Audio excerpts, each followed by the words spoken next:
In part 2 of the video presentation on choosing a sire, I'm going to focus on dairy goat genetic evaluations that are available in the United States.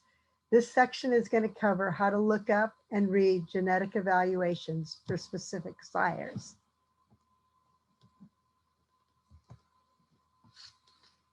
Genetic evaluations are available for dairy goats in the United States. These on-farm genetic evaluations are available for milk, fat, protein, and type, where type refers to the conformation of the animals. Predicted transmitting abilities are generated for these 4 traits whenever a buck or a doe or its offspring have official records for these traits. Official milk, fat, and protein records are dependent on does being enrolled in Dairy Herd Improvement, DHI, while official type or conformation records are dependent on the goat and or its offspring being linearly appraised. These evaluations are available by going to www.adgagenetics.org, which is also known as the ADGA Genetics website.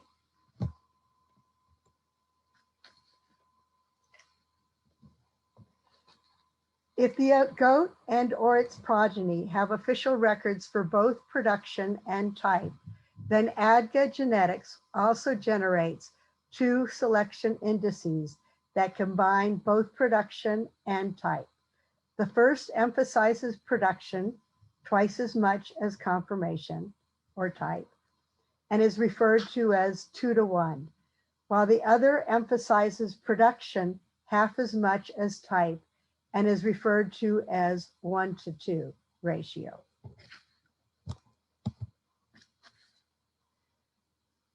Ideally, we want to evaluate dairy goats for type traits that are directly related to increased longevity or productivity. The traits should have sufficient heritability, at least 15%, to be worth genetically selecting for. They should be traits that can be scored objectively by different appraisers. You do not want them to be traits that are in the eye of the beholder. For example, prettiness. The official type evaluation conducted through the American Dairy Goat Association is called linear appraisal. In linear appraisals, traits are scored along a linear scale going from one biological extreme to another. The genetic appraisal evaluates goats for 13 primary traits and 1 secondary trait that is still undergoing research. These individual traits are scored from 1 to 50. The animal also receives a final score, which is expressed as a value from 50 to 99.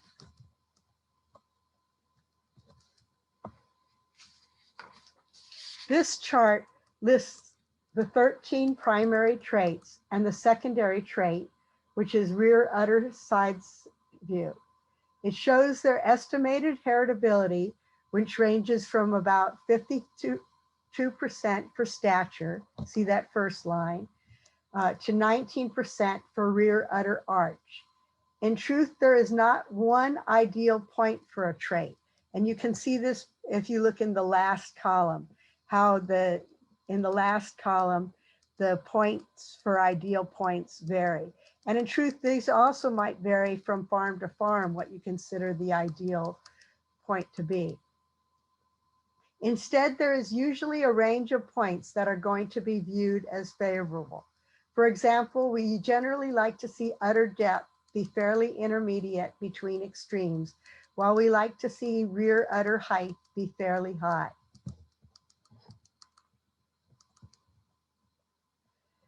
An appraiser goes through several steps during a linear appraisal. First, they objectively assign points to the 13 primary traits and the secondary trait for the purpose of genetic evaluation. Then they evaluate the 8 structural functional areas of the goat, head, shoulder assembly, etc., using descriptive values. They follow up by assigning descriptive values to 3 major conformation categories: general appearance, dairy character, and body capacity for both bucks and does, as well as mammary for does. These description values range from poor, which starts at 50 points, to excellent, which starts at 90 points. They are not useful for genetic evaluation, but give the goat's owner and other viewers a view of the strengths and weaknesses of that goat's phenotypic conformation. Lastly, a weighted overall score ranging from 50 to 99 points is assigned based on these conformation categories. This overall score does have some value for genetic evaluation.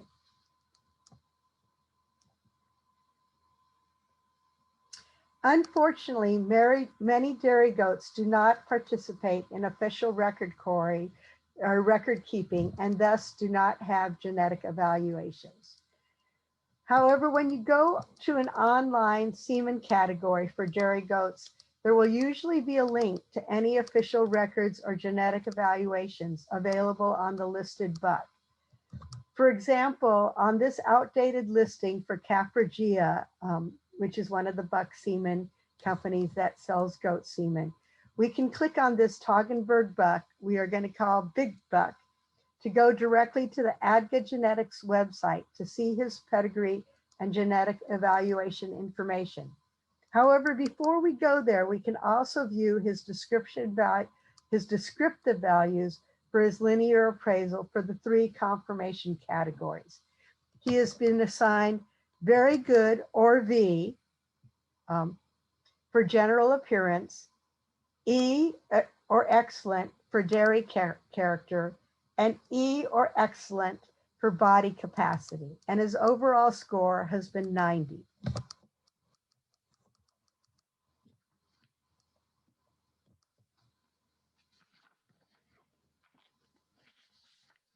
This inbreeding page, oh wait, sorry. Okay, I screwed up. Clicking on his link will take you to his page in the ADGA Genetics website. You do not need to be a member of ADGA to access this website.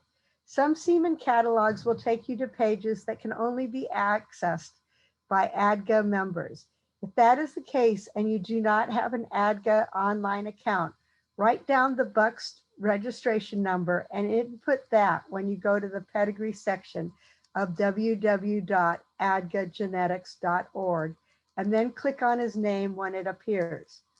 Note that the pedigree is color coded to identify any ancestors that are polled, that will be green, highlighted in green, or any ancestors that will be black, and that will be highlighted in black.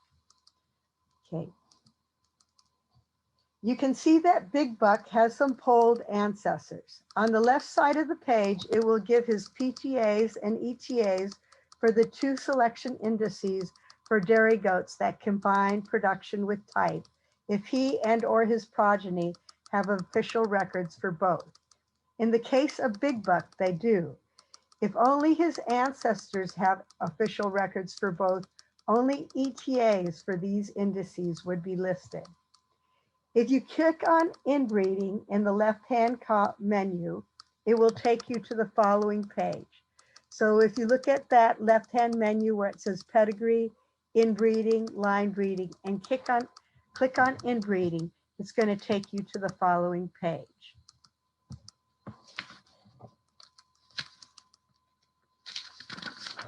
This inbreeding page shows you that Big Buck has a fairly low inbreeding coefficient of 1.39%. It also lists the ancestors that contribute most to his inbreeding.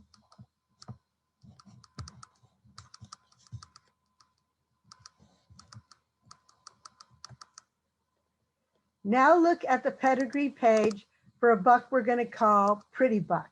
He too has polled ancestors. See the green highlighting in his pedigree. Note that he has no ETAs or PTAs listed for the 2 production type indices. This means that neither he nor his ancestors or progeny have official records yet for both production and type. You would need to click on production evaluation and type evaluation on the left-hand menu to see if they possibly have official records for production or type. For now, let's go to his inbreeding page.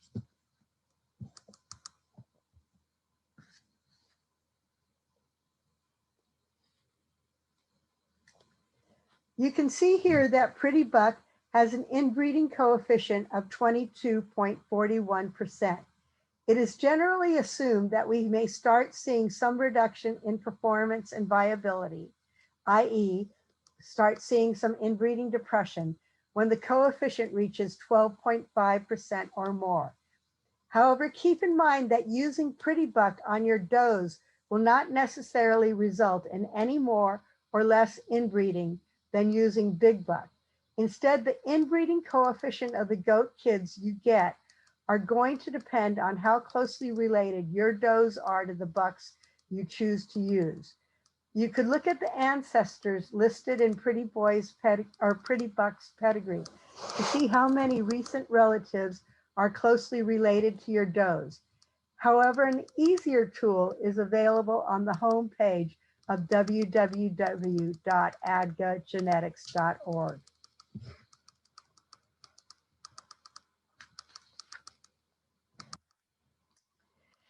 Clicking on planning on this page will allow you to input the sire and dam registration numbers for the proposed mating you want to do. For example, you want to buy semen from a certain buck and you want to use it on a set of your does. So you could put in the number for that buck and the number for one of your does, the registration numbers. Hitting generate will show the pedigree, inbreeding coefficient, and ETAs for the two production type indices for the potential offspring. You can also choose to look at production, type, prod compare, or type compare, which will show type or production genetic information side by side for the two proposed parents. Oops.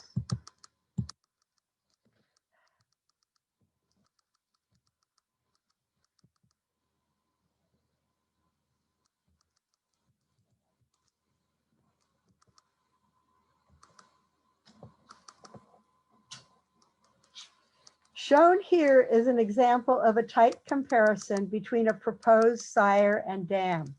It appears that both animals have genetic values for stature that are shorter than ideal. For example, the animal on the left is negative 1.9% PTA for stature. And the animal on the right is negative 3.5, and it's in red, meaning that it's not considered desirable for stature, also indicating that it's shorter than normal. It appears that the sire has a genetic value for teat diameter, if we look at the last row down, that is considered fairly wide, 1.3. While the dam has genetic values for teat diameter that appear to be narrower than generally desired. And for this reason, her value of 1.7 is also in red because it's not desirable.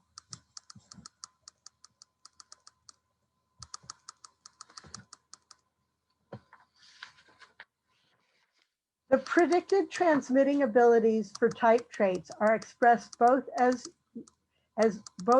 numerical values and as visual differences from a dairy goat population base average. In this example, you can see that the goat is quite tall compared to the production base average, or that the genetics he passes on are quite tall for stature. There is a bell-shaped curve to try to give you an idea of the distribution of the traits in the population base.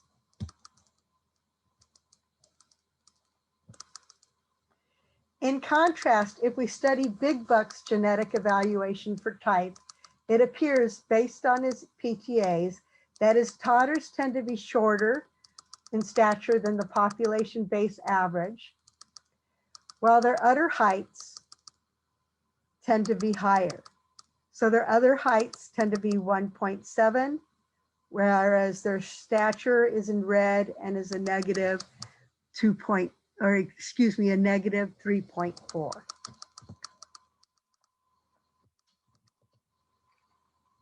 The genetic evaluations for Big Buck are based on 9 lactations of 6 daughters, all milking in the same herd. You can tell from his milk PTA, fat PTA, protein PTA, that he is positive for milk, fat yield, and protein yield, but negative for fat percent and slightly negative for protein percentage. If he had daughters represented in more herds than one, the reliability of his genetic evaluation would probably be greater than the 49% listed here.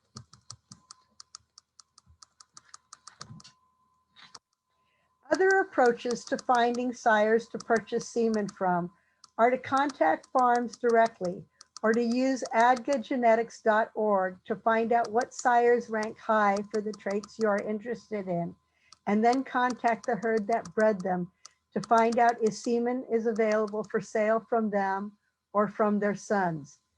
In this example, the genetic evaluations for proven alpine sires are ranked by PTI 1 to 2, which is the selection index that emphasizes their type PTAs twice as much as their production PTAs.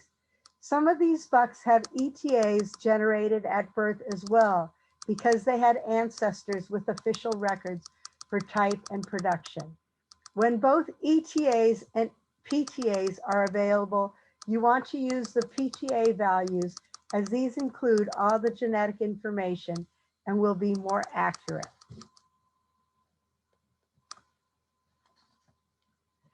This slide shows a ranking of all alpine sires by PTAs for protein yield.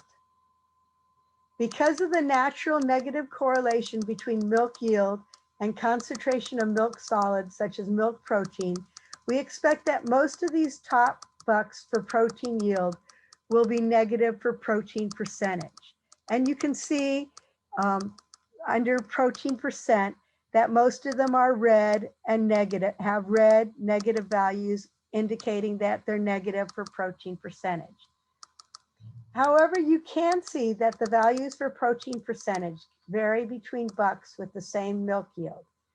If you look at the third buck from the bottom, he has a positive protein percentage, 0.05, despite having a relatively high PTA for milk yield of 9.4 pounds. His PTA for milk yield, for protein yield, it was 9.4 pounds. His PTA for milk yield is 268 pounds, indicating that his daughters will average about 268 more pounds of milk in a standardized 305-day lactation than the population base average. They're also going to average about 9.4 more pounds of protein. In contrast, daughters of the buck listed below him will also average 9.4 more pounds of protein in a 305-day lactation than the population base average, but they will get that extra protein through the production of 344 more pounds of milk than the population base average. Genetic evaluations allow us to identify individual bucks, such as this third buck from the bottom, whose genetics are able to circumvent the common negative correlations seen in nature.